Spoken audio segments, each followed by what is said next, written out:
ছেলেরা মাঠে খেলছে। Hello students, welcome to our channel শিক্ষার একাডেমি। আজ আমরা লেটস লার্ন, চলো শিখি।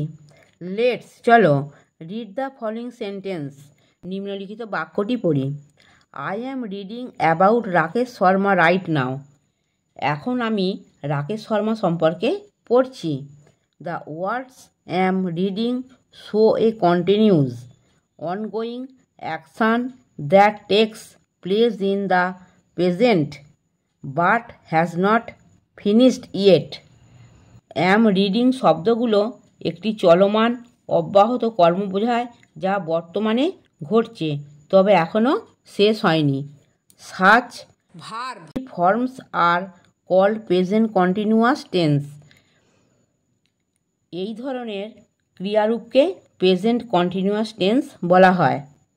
We use the present continuous tense to talk about activities that are ongoing. আমরা প্রেজেন্ট কন্টিনিউয়াস টেন্স ব্যবহার করি চলমান কর্মকাণ্ড বোঝাতে।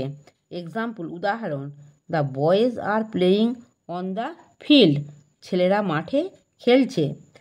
We can also use the present continuous tense to talk about activities happening around in the present and not necessarily this very moment.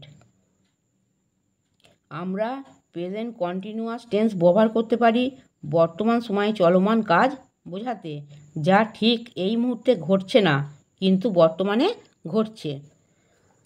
Example, I am reading a really interesting book now.